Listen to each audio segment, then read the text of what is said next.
Sri Kuberan TV நேயர்களுக்கு astro KS ஐயங்காரின் பணிவான நமஸ்காரங்கள்.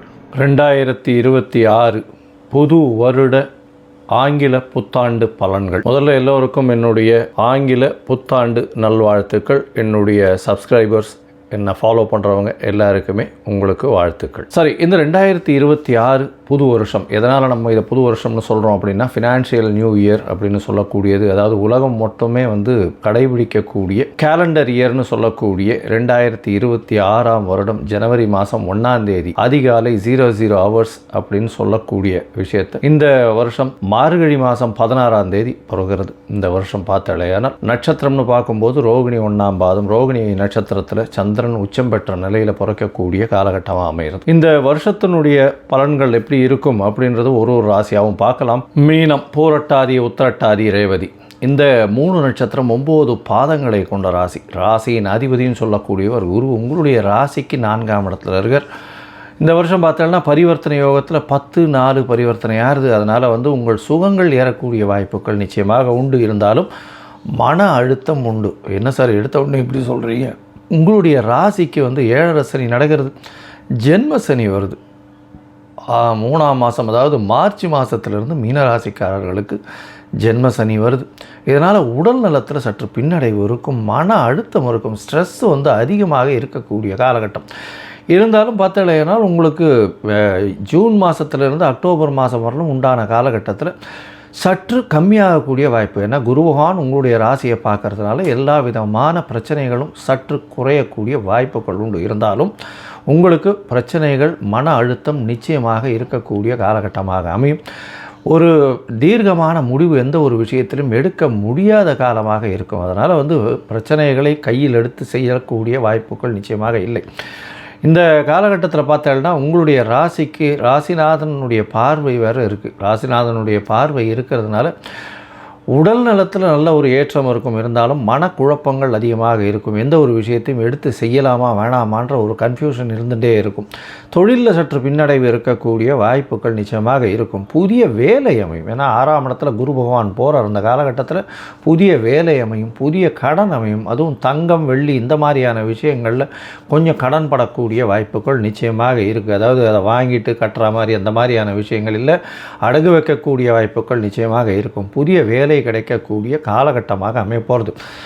உங்களுடைய ராசிக்கு பார்த்தலையானால், அதாவது சனி பகவான் உங்களுடைய ராசியில் வர்றதுனால கண்டிப்பாக நீங்கள் எடுக்கக்கூடிய முயற்சிகளில் சற்று பின்னடைவு இருக்கக்கூடிய வாய்ப்பு இருக்கும்.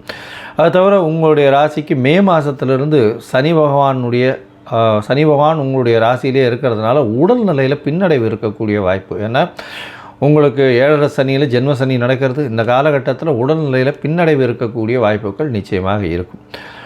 இதை தவிர பார்க்கும்பொழுது உங்களுடைய ராசிக்கு 6ஆம் இடத்துல குரு பகவான் போகிறதுனால புதிய கடன் ஏற்படக்கூடிய வாய்ப்புகள் நிச்சயமாக இருக்கும். வேலை நிமித்தமாக வெளிநாடு வெளியூர் போகக்கூடிய வாய்ப்பு, ஷார்ட் ட்ரிப் போயிட்டு வரக்கூடிய வாய்ப்பு, உடம்பில் இந்த சுகர் இருக்கக்கூடிய வாய்ப்புகள் நிச்சயமாக இருக்கும். அதுவும் இந்த ப்ரொஃபஸர்ஸு, அது தவிர இந்த இது சொல்லிக் கொடுக்குறவங்க, ஆசிரியர் பெருமக்கள், இந்த மாதிரியான டீச்சிங் ப்ரொஃபஷனில் இருக்கிறவங்க, இவங்களுக்கெல்லாம் சற்று பின்னடைவை ஏற்படுத்தக்கூடிய காலகட்டமாக அமைய போகிறது. அது தவிர இந்த தேங்காய், தென்னை மரம் அந்த மாதிரியான விஷயங்கள் வியாபாரம் பண்ணுறவங்க, தோப்பு வச்சுருக்கிறவங்க, அவங்களுக்கு பின்னடைவு இருக்கும். இந்த மீனராசிக்காரர்கள் தென்னந்தோப்பு அதெல்லாம் வச்சுருக்காங்கன்னா கண்டிப்பாக பின்னடைவு ஏற்படக்கூடிய வாய்ப்புகள் நிச்சயமாக இருக்கும். இந்த காலகட்டத்தில் பார்த்தோன்னா உங்களுடைய ராசிக்கு 11ஆம் இடத்துல ராகு பகவான் போகிறார், 5ஆம் இடத்துல கேது பகவான் வரார். எப்போ அப்படின்னா 11ஆம் மாதம், அதாவது நவம்பர் மாதம் 2026 வர்றார். அந்த காலகட்டம் உங்களுக்கு ஒரு பெரிய ஏற்றத்தை கொடுக்கும். ஏன்னா 11ல் ராகு அபரிமிதமான பணத்தை கொடுப்பார். பணத்தை அபரிமிதமாக கொடுப்பார். ஆனால் உடல் நலத்தில் சற்று பின்னடைவை கொடுத்துருவார். ஏன்னா அவருடைய பார்வையும் உங்களுடைய ராசியில் உணர்ந்து சனி பகவான் வேறு இருக்கார். அதனால் உடல் நலத்தில் ரொம்ப ஜாக்கிரதையாக இருங்கோ. ஏற்கனவே உங்களுக்கு இந்த டயபெட்டிஸ், கொலஸ்ட்ரால் இதெல்லாம் இருந்ததே, ஆனால் கண்டிப்பாக மருத்துவரை அணுகி மருத்துவர் சொல்லக்கூடிய விஷயங்களை ஃபாலோ பண்ணுறது ரொம்பவுமே நல்லது. ஏன்னா நிச்சயமாக பிரச்சனைகள் உருவாகக்கூடிய காலகட்டமாக இருக்கிறதுனாலையும், மன அழுத்தம் அதிகமாக இருக்கிறதுனாலையும், எந்த ஒரு விஷயத்திலையும் நீங்கள் தீர்க்கமான ஒரு முடிவு எடுக்க முடியாத காலகட்டமாக இருக்கிறதுனாலையும் பொறுமையாக இருக்கிறது ரொம்பவுமே நல்லது.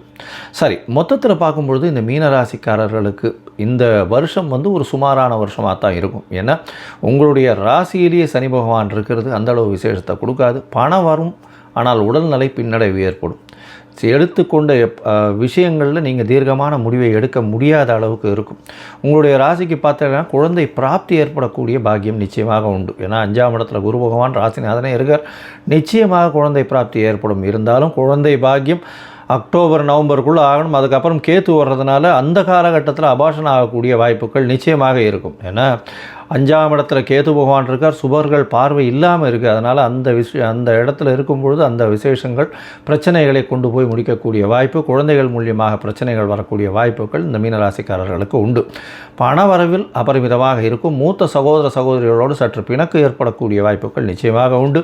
வெளிநாடு வெளியூர் போயிட்டு வரக்கூடிய காலகட்டமாக அமையும். வெளிநாட்டுக்கு போய் சம்பாதிக்கக்கூடிய வாய்ப்புகள் நிச்சயமாக இருக்கும். அது தவிர பார்த்தோன்னா வியாபாரத்தில் பெரிய ஏற்றம் கிடைக்கக்கூடிய காலகட்டமாக அமையும்.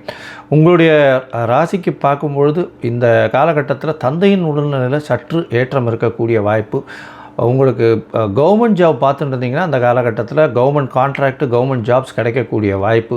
அதை தவிர புதிய கடன் அமையக்கூடிய வாய்ப்புகள் இந்த வருஷத்தில் இருக்குது. இந்த காலகட்டத்தில் நீங்கள் அவசியமாக இந்த தேய்பிறை அஷ்டமி அதில் கால பைரவரை வழிபட்டுட்டு வாங்கும். தேய்பிறை அஷ்டமி கால பைரவருக்கு மிக சிறந்த நாள். கால பைரவர் எங்கே இருப்பார் அப்படின்னா சிவன் கோவிலில் வடகிழக்கு மூலையில் இருப்பார். அவர் தான் அந்த கோவிலை பார்த்துக்கிறதா சொல்கிறார். அதனால் கால பைரவருக்கு தேய்பிறை அஷ்டமி மிகவும் சிறந்த ஒரு நாள். ஏன்னா சனி பகவானுடைய உங்களுடைய ராசியிலேயே உட்கார்ந்து நல்ல சுபர்கள் பார்வை இல்லாமல் இருக்கக்கூடிய காலகட்டம்ன்றதுனால இதை பாருங்க, பண்ணுங்க. அதை தவிர நீல கலர் வஸ்திரம் வாங்கி தானம் கொடுங்க. அது ஒரு பெரிய ஏற்றத்தை கொடுக்கக்கூடிய காலகட்டமாக இருக்கும். முடிஞ்சதுன்னா சதுர்த்தி தேங்காய் உடைச்சுட்டே வாங்கும். அருகில் இருக்கக்கூடிய விநாயகர் கோயிலில் உங்களுக்கு எல்லா விதமான ஏற்றங்களும் மாற்றங்களும் இந்த 2026 கிடைக்கும். ஸ்ரீ குபேரன் டிவியை பார்த்தமைக்கு நன்றிகள். மேலும் இது போன்ற தகவல்களை தெரிந்து கொள்ள ஸ்ரீ குபேரன் டிவியை சப்ஸ்கிரைப் செய்யுங்கள். மறக்காமல் பெல் ஐக்கானை கிளிக் செய்யுங்கள்.